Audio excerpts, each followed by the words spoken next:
बृहस्पतिवार की विधि विधान। बृहस्पतिवार के दिन जो भी स्त्री पुरुष व्रत करे उसको चाहिए कि वह दिन में एक ही समय भोजन करे, क्योंकि इस दिन बृहस्पति भगवान का पूजन होता है। भोजन पीले चने की दाल आदि का करे, परंतु नमक नहीं खावे। पीले वस्त्र पहने, पीले ही फूलों का उपभोग करे, पीले चंदन से पूजन करे। पूजन के बाद प्रेम पूर्वक बृहस्पति देव की कथा सुननी चाहिए। इस व्रत को करने से मन की समस्त इच्छाएं पूरी होती हैं, परिवार में सुख तथा शांति रहती है, इसलिए यह व्रत सर्वश्रेष्ठ और अति फलदायक है। इस व्रत में केले का पूजन करना चाहिए। कथा और पूजन के समय मन क्रम वचन से शुद्ध होकर जो इच्छा हो बृहस्पति देव से प्रार्थना करनी चाहिए। उन इच्छाओं को बृहस्पति देव अवश्य पूर्ण करते हैं, ऐसा मन में दृढ़ विश्वास रखना चाहिए। बृहस्पतिवार व्रत कथा। प्राचीन काल में भारतवर्ष में एक राजा राज्य करता था। वह बड़ा प्रतापी और दानी। वह नित्य मंदिर में दर्शन करने जाता था, ब्राह्मण एवं गुरु की सेवा किया करता था। उसके दरवाजे से कोई भी निराश होकर नहीं लौटता था। वह प्रत्येक बृहस्पतिवार को व्रत एवं पूजन करता था। वह गरीबों की सहायता करता था, परंतु यह सब बातें उसकी रानी को अच्छी नहीं लगती थी। वह न व्रत करती, न किसी को एक पैसा दान में देती थी तथा राजा को भी ऐसा करने को मना किया करती थी। एक समय की बात है, राजा शिकार खेलने वन को गए हुए थे। घर पर रानी और रानी की दासी थी। उस समय गुरु बृहस्पति देव साधु का रूप धारण कर राजा के दरवाजे पर भिक्षा मांगने गए तथा भिक्षा मांगी तो रानी कहने लगी, हे साधु महाराज, मैं इस दान पुण्य से तंग आ गई हूँ। मुझसे तो घर का कार्य समाप्त नहीं होता। इस कार्य के लिए तो मेरे पतिदेव ही बहुत हैं। अब आप ऐसी कृपा करें कि ऐसा धन नष्ट हो जावे तथा मैं आराम से रह सकूं। साधु बोले, हे देवी, तुम बड़ी विचित्र हो। संतान और धन से कोई दुखी नहीं होता, इसको सभी चाहते हैं। पापी भी पुत्र और धन की इच्छा करता है। अगर आपके पास अधिक धन है तो भूखे मनुष्यों को भोजन कराओ, प्याऊ लगवाओ, ब्राह्मणों को दान दो, धर्मशाला बनवाओ, कुआं तालाब बावड़ी बाग बगीचा आदि के निर्माण करवाओ, निर्धन मनुष्यों की कुंवारी कन्या का विवाह करवाओ और अनेकों यज्ञादि धर्म करो। इस प्रकार के कर्मों से आपके कुल और आपका नाम परलोक में सार्थक हो जाएगा एवं स्वर्ग की प्राप्ति होगी। मगर वह रानी इन बातों से खुश न हुई। वह बोली, हे साधु महाराज, मुझे ऐसे धन की भी आवश्यकता नहीं है जिसको मैं और ही मनुष्यों को दान दूं तथा जिसको रखने उठाने में मेरा सारा समय ही बर्बाद हो जाए। साधु ने कहा, हे देवी, तुम्हारी ऐसी इच्छा है तो ऐसा ही होगा। मैं तुम्हें बताता हूँ, वैसा ही करना। बृहस्पतिवार के दिन घर को गोबर से लीपना, अपने केसों को धोना, केसों को धोते समय स्नान, राजा से कहना वह हजामत बनवाए, भोजन में मांस मंद्रा, कपड़े धोबी के यहाँ धुल्ले डालना। इस प्रकार 7 बृहस्पतिवार करने से तुम्हारा सब धन नष्ट हो जाएगा। ऐसा कहकर साधु महाराज वहाँ से अंतर्ध्यान हो गए। रानी ने साधु के कहे अनुसार वैसा ही किया। 3 बृहस्पतिवार बीते ही थे कि उसका समाप्त धन नष्ट हो गया तथा और वह भोजन के लिए दोनों समय तरसने लगे, संसारिक भोगों से दुखी रहने लगे। तब वह राजा रानी से कहने लगा कि रानी, तुम यहाँ पर रहो, मैं दूसरे देश जाता हूँ, क्योंकि यहाँ पर मुझे सभी मनुष्य जानते हैं, इसलिए कोई कार्य भी नहीं कर सकता। देश चोरी परदेश भीख बराबर है। ऐसा कहकर राजा परदेश चला गया। वहाँ जंगल जाता और लकड़ी काट कर लाता तथा शहर में बेचता। इस तरह जीवन व्यतीत करने लगा। इधर राजा के घर रानी और दासी दुखी रहने लगी। किसी दिन भोजन मिल जाता और किसी दिन जल पी कर ही रह जाती। एक समय रानी और दासी को 7 रोज बिना भोजन के व्यतीत हो गए तो रानी ने अपनी दासी से कहा, हे दासी, यहाँ पास ही के नगर में मेरी बहन रहती है, वो बड़ी धनवान है, तू उसके पास जा, वहाँ से 5 शेर बेजर मांग ला, कुछ समय के लिए गुजर हो जाएगी। इस प्रकार रानी की आज्ञा मानकर दासी उसकी बहन के पास गई। रानी की बहन उस समय पूजन कर रही थी, क्योंकि उस रोज बृहस्पतिवार था। जब दासी ने रानी की बहन को देखा और उससे बोली, हे रानी, मुझे तुम्हारी बहन ने भेजा है, मेरे लिए 5 शेर बेजर दे दो। इस प्रकार दासी ने अनेक बार कहा, परंतु रानी ने कुछ उत्तर नहीं दिया, क्योंकि वह उस समय बृहस्पतिवार की कथा सुन रही थी। इस प्रकार जब दासी को किसी प्रकार का उत्तर नहीं मिला तो वह बहुत दुखी हुई एवं क्रोध भी आया, परंतु वह बिना कुछ कहे लौटकर अपनी रानी के पास आकर बोली, हे रानी, तुम्हारी बहन तो बहुत ही घमंडी है, वह छोटे लोगों से बात भी नहीं करती, इसलिए उसने मेरी बात का कोई उत्तर नहीं दिया, मैं वापस चली आई। रानी बोली, हे दासी, इसमें उसका कोई दोष नहीं है। जब बुरे दिन आते हैं तब कोई सहारा नहीं देता, अच्छे बुरे का आपत्ति काल में ही पता लगता है। अब जो ईश्वर की इच्छा होगी वही होगा, यह हमारे भाग्य का दोष है। इधर उस रानी ने देखा कि मेरी बहन की दासी आई थी, परंतु मैं उससे नहीं बोली, इससे वह बहुत दुखी हुई होगी। यह सोच कथा और विष्णु भगवान का पूजन समाप्त कर वह रानी बहन के घर गई और अपनी बहन से कहने लगी, हे बहन, मैं बृहस्पतिवार का व्रत कर रही थी, तुम्हारी दासी गई, परंतु जब तक कथा होती तब तक ना उठते हैं ना बोलते, इसलिए मैं नहीं बोली। कहो दासी क्यों गई थी? रानी बोली, बहन, हमारे अनाज नहीं था, वैसे तुमसे कोई बात छिपी नहीं है, इस कारण मैंने दासी को तुम्हारे पास 5 शेर बेजर लेने के लिए भेजा था। रानी बोली, बहन बृहस्पति भगवान सभी की मनोकामना पूर्ण करते हैं, देखो शायद तुम्हारे घर में अनाज रखा हो। इस प्रकार के वचन जब रानी ने सुने तो घर के अंदर गई और वहाँ उसे एक घड़ा बेजर का भरा मिल गया। तब वह रानी और दासी बहुत खुश हुई और दासी कहने लगी, हे रानी देखो, वैसे हमको जब भोजन नहीं मिलता तो हम रोज ही व्रत करते हैं, अगर इनसे बृहस्पतिवार के व्रत की विधि और कथा पूछ ली जाए तो इसे हम भी किया करेंगे। तब उस रानी ने अपनी बहन से पूछा, हे बहन, बृहस्पतिवार के व्रत की कथा कैसी है तथा यह व्रत कैसे करना चाहिए। रानी की बहन ने कहा, बृहस्पतिवार के व्रत में चना की दाल मुनक्का से विष्णु भगवान का केले की जड़ में पूजन करे तथा दीपक जलावे, पीले भोजन करे और कहानी सुने। इससे बृहस्पति भगवान प्रसन्न होकर अन्न पुत्र वह धन देते हैं। इस प्रकार रानी और दासी दोनों ने निश्चय किया कि बृहस्पति भगवान का पूजन जरूर करेंगे। 7 दिन बाद जब बृहस्पतिवार आया तो उन्होंने व्रत रखा, घुड़सवार में जाकर चना गुड़ बील लाई तथा उसकी दाल से केले की जड़ का तथा विष्णु भगवान का पूजन किया। अब भोजन पीला कहाँ से आए, बेचारी बड़ी दुखी हुई, परंतु उन्होंने व्रत किया था, इस कारण गुरु भगवान प्रसन्न थे। 2 थालों में सुंदर पीला भोजन लेकर आए और दासी को देखकर बोले, हे दासी, तुम्हारे और रानी के लिए तुम दोनों खा लेना। दासी भोजन पाकर बड़ी प्रसन्न हुई और रानी से बोली, चलो रानी जी भोजन कर लो।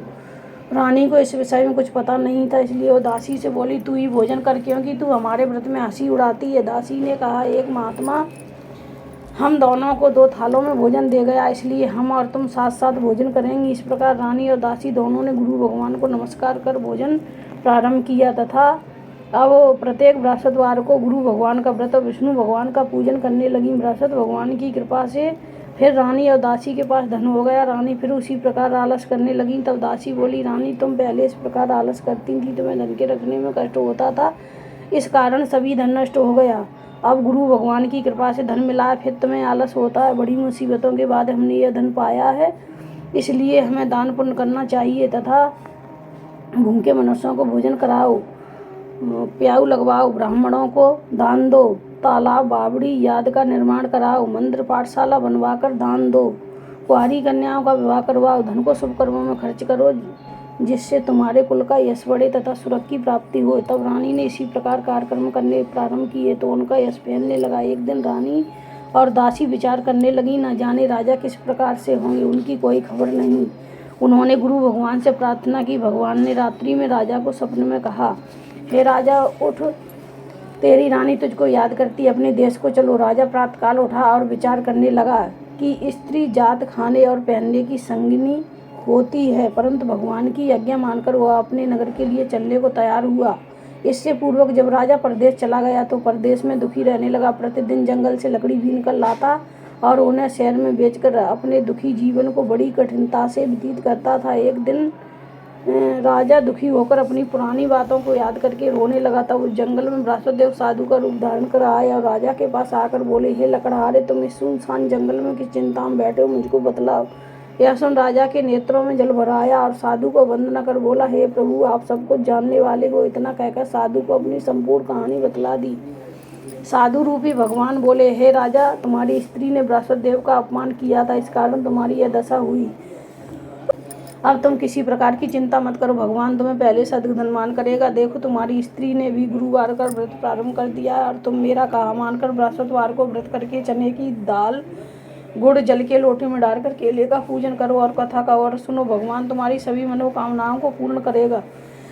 साधु को प्रसन्न देखकर राजा बोला, हे प्रभु, मुझे लकड़ी बेचकर इतना पैसा नहीं मिलता जिससे भोजन करने के उपरांत कुछ बचा सकूं। मैंने रात्रि में अपनी रानी को व्याकुल देखा है, मेरे पास कुछ भी नहीं जिससे मैं उसकी खबर मंगा सकूं, और फिर मैं कौन सी कहानी कहूँ, मुझको कुछ भी मालूम नहीं है। साधु ने कहा, हे राजन, तुम किसी बात की चिंता मत करो।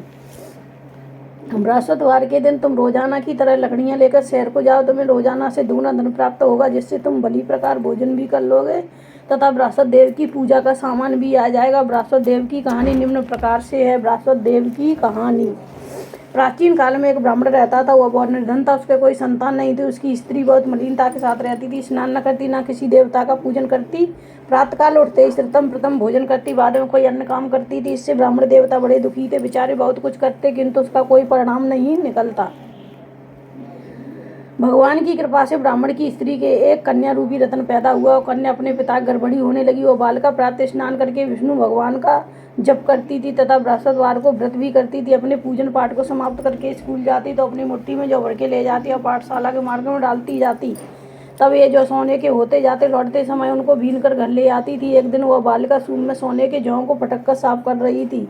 उसके पिता ने देख लिया और कहा, बेटी, सोने के जौ को पटकने के लिए सोने का सूप होना चाहिए। दूसरे दिन गुरुवार था। इस कन्या ने व्रत रखा। बृहस्पति देव से प्रार्थना करके कहा, हे प्रभु, मैंने आपकी पूजा सच्चे मन से की तो मेरे लिए सोने का सूप दे दो।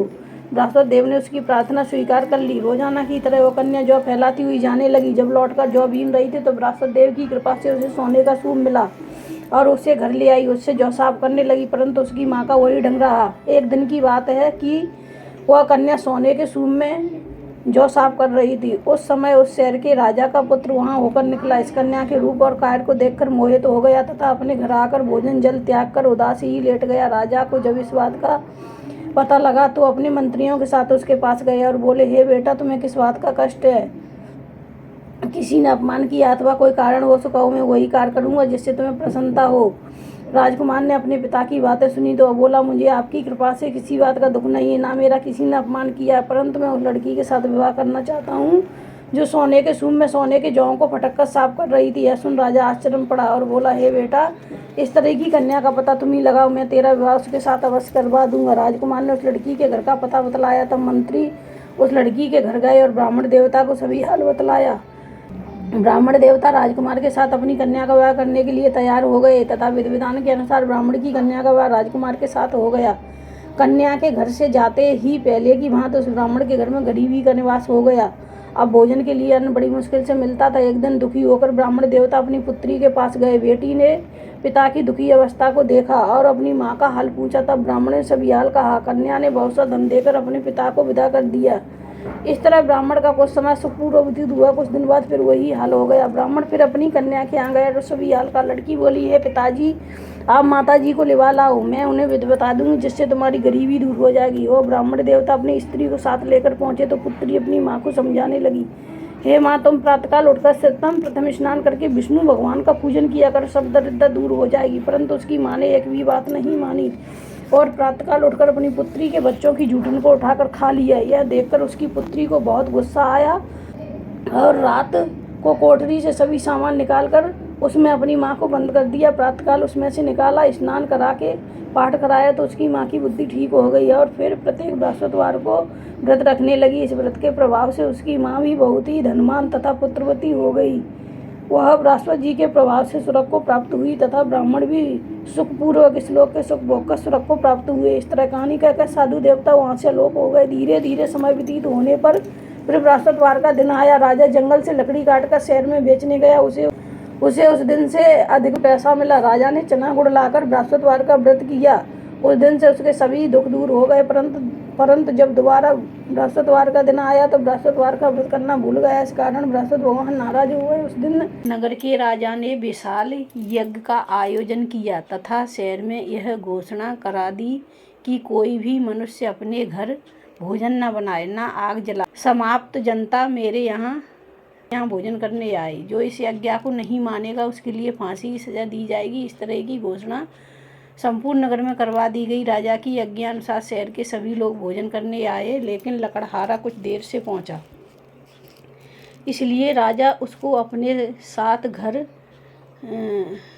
घर लिवा ले गए। जब वह उसे घर पर भोजन करा रहे थे तो रानी की दृष्टि उस खुटी पर पड़ी जिस पर उसका हार लटका हुआ था। वहां पर दिखाई नहीं दिया। रानी ने निश्चय किया कि मेरा हार इसी मनुष्य ने चुरा लिया। उसी समय सैनिक को बुलवाकर राजा जेल खाने में डलवा दिया। जब राजा जेल खाने में पड़ गया और बहुत दुखी होकर विचार करने लगा कि न जाने कौन से पूर्व जन्म के कर्म से मेरे लिए दुख प्राप्त हुआ है, वह उसी साधु की याद करने लगा कि जंगल में मिला था। उसी समय तत्काल बृहस्पति देव साधु के रूप में प्रकट हो गए और उसकी दशा को देखकर कहने लगे, अरे मूर्ख, तूने बृहस्पति देवता की कथा नहीं कही, इसी कारण तेरे को दुख प्राप्त हुआ है। अब चिंता मत कर। बृहस्पतिवार के दिन जेल खाने के दरवाजे पर रुपए पड़े मिलेंगे, उनसे तुम बृहस्पति देव की पूजा करना, तेरे सभी कष्ट दूर हो जाएंगे। बृहस्पतिवार के रोज उसे रुपए पड़े मिले। राजा ने कथा कही। उसी रात्रि को बृहस्पति देव ने